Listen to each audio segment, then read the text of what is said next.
부형 청죄는 사기 연파 인상여 열전에서 유래했습니다. 이 성어는 가시나무 회초리를 등에 지고 죄를 인정하며 당사자에게 용서를 구하는 것을 의미하며 잘못을 사죄하는 경우에 사용됩니다. 연파는 전국시대 말기 조나라의 명장이었습니다. 조해문왕 16년, 기원전 283년에 연파는 조나라의 대장으로서 군대를 이끌고 제나라를 공격하여 대승을 거두고 양진 땅을 빼앗았으며 이 공으로 상경에 임명되었습니다.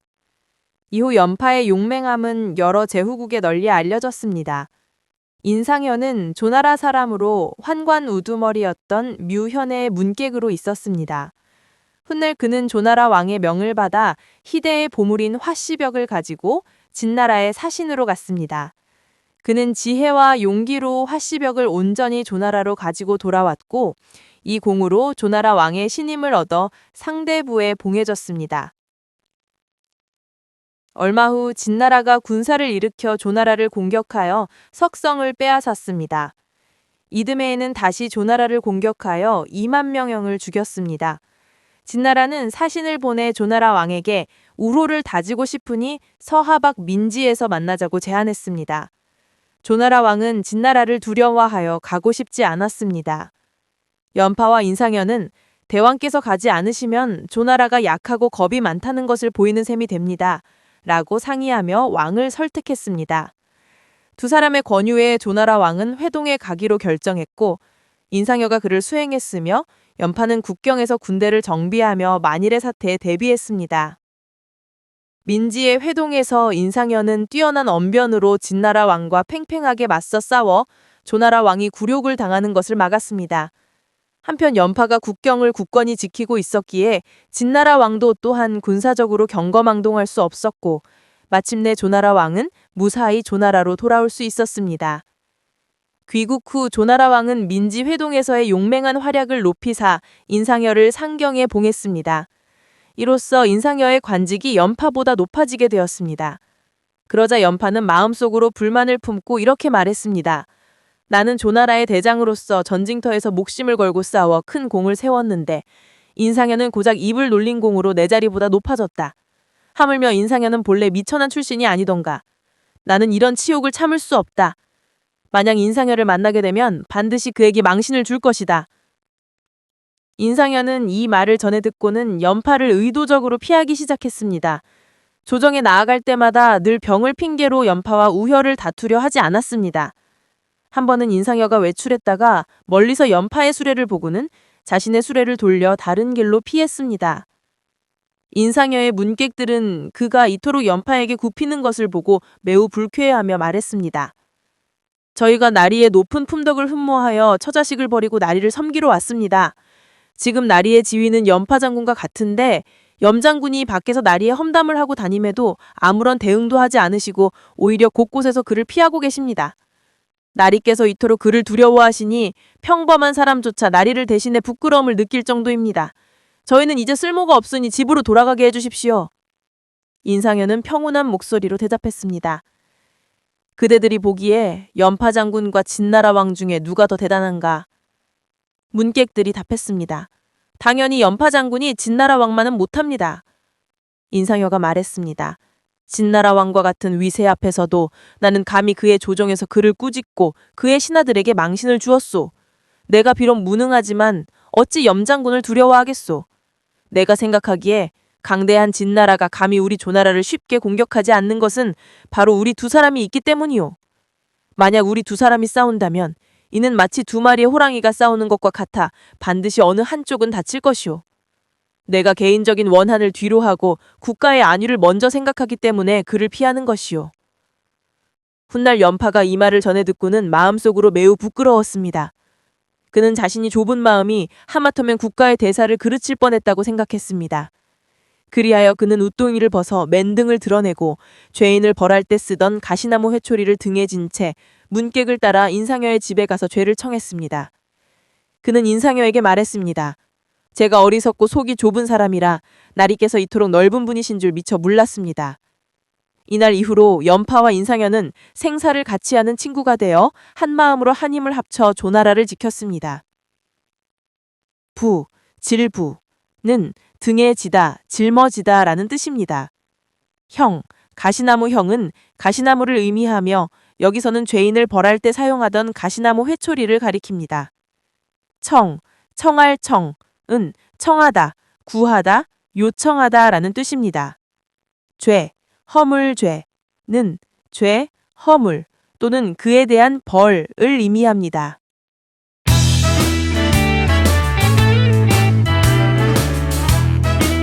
안녕하세요. 중국 전국시대 조나라 이야기 좀 해볼까 합니다. 두 거물이죠. 장군 연파하고 외교관 인상여. 이 둘의 아주 극적인 화해 이야기, 부영청죄를 한번 깊이 파헤쳐 보겠습니다. 네, 부영청죄. 가시나무를 등에 지고 죄를 청한다. 뭐 이런 뜻인데? 맞아요. 그 장면 생각만 해도 굉장히 강렬하잖아요. 이게 기원전 3세기, 그러니까 진나라가 점점 강해지면서 조나라를 압박하던 그 시기에 벌어진 일입니다. 그렇습니다. 이게 그냥 옛날 이야기, 뭐 흥미로운 일화, 이걸 넘어서요. 국가적인 위기 앞에서 리더들이 어떻게 갈등하고 또 그걸 어떻게 풀어갔는지, 그게 오늘날 우리에게 어떤 의미가 있는지 한번 같이 깊이 들어가 보는 게 미션이라고 할 수 있겠습니다. 좋습니다. 그럼 먼저 인상여, 이 인물이 어떻게 스타로 떠올랐는지부터 좀 짚어볼까요? 그 유명한 완벽귀조 이야기 있잖아요. 아, 화시벽. 그렇죠. 진나라 왕이 그 국보 화시벽을 탐내니까 그걸 목숨 걸고 지켜낸 사건이죠. 구슬을 온전히 조나라로 돌려보냈다. 네, 단순히 용감하기만 한 게 아니라 그 진나라 왕 앞에서 흠집이 있다고 하면서 구슬을 다시 빼앗아 오고 이 구슬이랑 내 머리가 같이 기둥에 부서질 거다. 이렇게 배짱두둑하게 외교를 펼쳤던 인물이에요. 맞아요. 그리고 민지에서의 회담은 더 대담했죠. 진나라 왕이 조나라 왕한테 악기 연주시키면서 좀 모욕을 주려고 하니까 인상여가 나서서 5걸음 안에서 제피를 대왕께 뿌릴 수도 있습니다. 거의 협박에 가까운 말로 맞서서 나라의 체면을 지켰습니다. 와, 대단하네요, 진짜. 근데 여기서도 중요한 게 그때 국경에는 연파 장군이 버티고 있었거든요. 그 군사력이 있으니까 인상여의 그런 강한 외교가 실질적인 힘을 가질 수 있었던 거죠. 외교와 국방이 딱 시너지를 낸 순간이라고 볼 수 있어요. 아, 그렇군요. 외교 뒤에는 또 군사력이 받쳐줘야 하는 거니까. 근데 이렇게 인상유가 공을 세우고 승승장구해서 상경, 그러니까 연파보다 높은 재상 자리에 오르니까 여기서 이제 문제가 딱 터지는 거죠. 네, 평생 전쟁터에서 뼈가 굵은 노장군 연파 입장에서는 자존심이 상한 겁니다.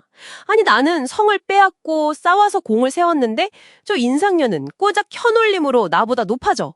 막 이러면서요. 네, 불만을 막 여기저기서 터트리고 다녔다고 하죠.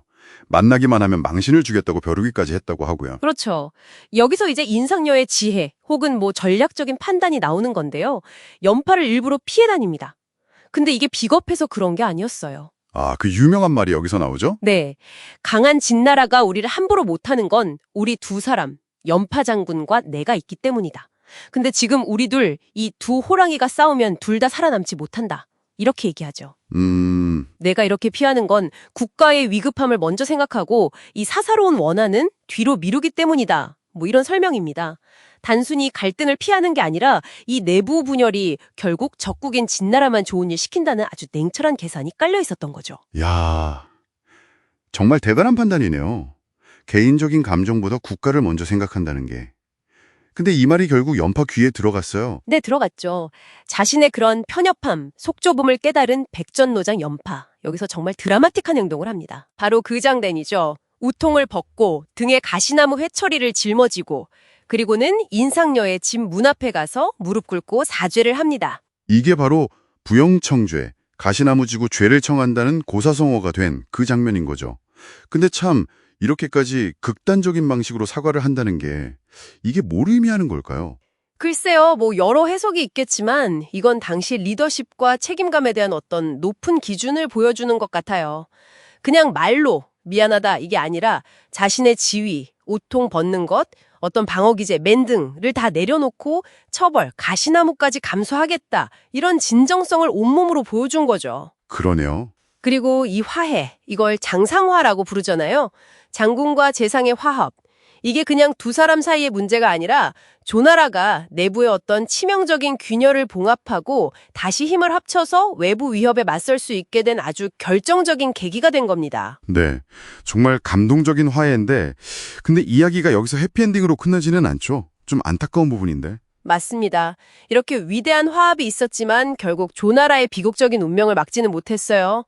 연파는 나중에 모함을 받아서 망명하게 되거든요. 아, 그 간신배가 왕한테 연파 장군 잠깐 만났는데 그 사이에 설사를 3번이나 하더라. 뭐 이런 거짓보고를 울려서. 네, 그런 어처구니 없는 이유로 결국 조국으로 돌아오지 못하고 계속 조나라를 위해 싸우고 싶어 했지만 그 기회를 얻지 못했죠. 인상녀는 그럼 어떻게 됐나요? 인상녀 역시 좀 비극적인 최후를 맞이하는데요. 조나라의 운명을 사실상 결정지었던 그 장평대전 직전에 왕이 경험이 부족한 조괄이라는 인물을 총사령관으로 임명하려고 해요. 아, 그 종이 위에서 병법을 논한다는 지상단병의 주인공이죠. 그렇죠. 그때 병상에 누워있던 인상여가 조괄은 실전 경험이 없다. 절대 안 된다고 극력 반대했지만 그의 마지막 충언은 결국 무시당합니다. 그리고 조나여는 수십만 대군을 잃는 정말 재앙적인 패배를 당하게 되죠. 정말 안타깝습니다. 두 사람의 노력에도 불구하고 결국. 네. 하지만 그럼에도 이들의 이야기는 경극, 장상화 같은 걸로 각색되어서 오랫동안 사람들에게 기억되었고요. 단결과 애국의 상징처럼 여겨졌죠. 부형청죄라는 말 자체도 오늘날까지 진심으로 잘못을 뉘우치고 용서를 구하는 태도를 의미하는 말로 쓰이고 있고요. 맞아요. 특히 연파의 행동이 주는 울림이 큰 것 같아요. 그렇습니다. 뭐랄까 책임감의 극치라고 표현할 수 있을까요? 요즘처럼 변명이나 형식적인 사과가 많은 시대에 자신의 잘못을 인정하면서 스스로를 낮추고 처벌까지 감수하는 모습. 진정한 책임이란 무엇인가, 진정한 화해란 무엇인가를 아주 강렬하게 보여주는 거죠. 이게 시대를 넘어서도 계속 이야기가 회자되는 이유가 아닐까 싶습니다. 네. 결국 이 부영청죄와 장상화 이야기는 리더십, 또 갈등 관리, 그리고 공동체의 중요성에 대해서 정말 많은 생각을 하게 만드는 것 같습니다. 내부의 단결이 외부의 위협을 막는 첫걸음이라는 것, 그리고 개인의 어떤 자존심이나 영달보다는 공동체 전체의 이익을 우선하는 지혜가 얼마나 중요한지를 보여주죠. 동시에 아무리 뛰어난 인물들이 각자의 자리에서 최선을 다한다고 해도 최종 결정권자, 그러니까 왕의 현명함과 올바른 판단이 없으면 그 모든 노력이 물거품이 될 수도 있다는 어떤 냉엄한 현실 또한 우리에게 일깨워주는 것 같습니다. 그렇군요. 이 부영청제 이야기를 나눠봤는데요. 마지막으로 여러분께 한번 질문을 던져보고 싶습니다. 연파가 보여준 것 같은 그런 진정한 책임감, 그리고 화해의 모습이 오늘날 우리 사회에서는 어떤 방식으로 나타날 수 있을까요? 여러분이 생각하는 현대판 부영청제는 어떤 모습일지 한 번쯤 생각해 보시는 것도 좋지 않을까 싶네요.